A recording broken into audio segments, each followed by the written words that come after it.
hindi ka ang kakilala kong si James Jiang?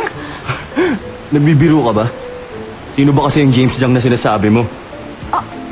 Kaklase ko! Hoy, Miss Extra. Paano mo naisip na magkaklase tayo? Mas bata ako sa'yo. Siguro mga 40 ka na eh. O siguro nga mas matanda ka pa dun. Kung di ikaw, si James Jiang, ba't nandiyan ka sa kwarto na yan? Kaya ako nandito dahil kay James Jiang. Bakit, Miss? Binayaran ba niya ang buong hotel na to? Ang kwartong yun, kaninang umaga ko pa ho kinuha. At kung sino man yung James Jiang na yan, malamang huli na siyang nagpa-reserve ng kwarto. Isa pa, puro suite ang room dito. Malamang nagkamali ka lang ng pinuntahan. Hindi, ito talaga yung Miss, may tatanong lang ako pero huwag mo sanang mamasamain.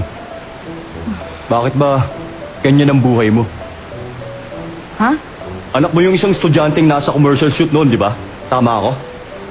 Ano ngayon? Anong ano ngayon? Ha, ay nako, Miss. Talagang kakaiba ka nga talaga. Kahit na ba magkaklase kayo dati, di ba may asawa ka na? Bakit makikipagtagpo ka ngayon sa isang lalaki?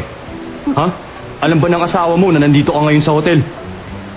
Ay nako. Ano na bang nangyayari sa mundo?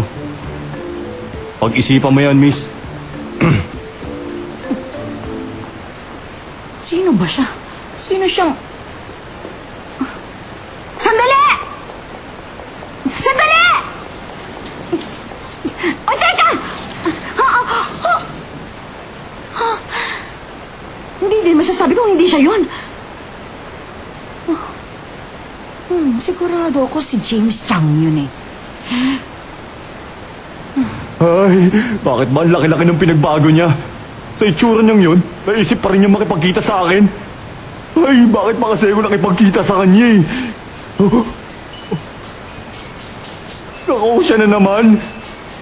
Sinabi ko naman sa'yo, hindi ako si James Jiang. Pag hindi niya to sinagot, si Chuck Song at si James Jiang ay iisa. Ang loko yun. Siya na nga yun. Sigurado ako.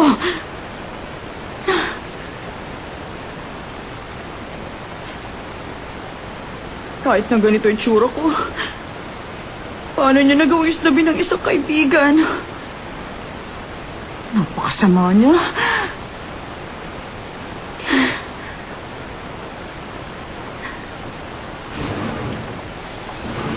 Oh, nandiyan ka na pala. Ay.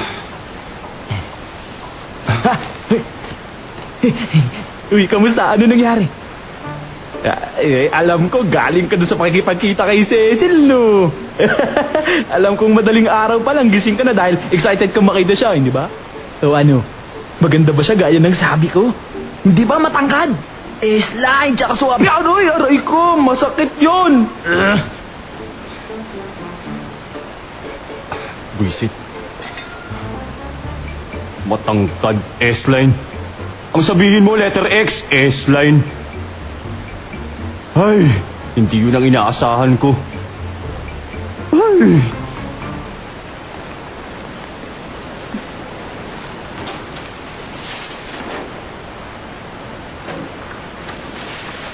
Sorry, pero alam mo, Miss, sa tingin ko, nagkakamali ka eh. Hindi kasi ako si James Jiang, ako si Chuck Song. Napakasama niya. Alam kong siya yun eh. Paano niya nagawang magsinungaling? Hoy, Miss Extra, paano mo naisip na magkaklase tayo? Mas bata ako sa'yo. At kahit magkaklase pa kayo dati, di ba may asawa at anak ka na? Bakit makikipagkita ka ngayon sa isang lalaki dito pa sa isang hotel? Nakakahiya talaga. Bakit ba ako pumunta ron para lang insultuhin niya?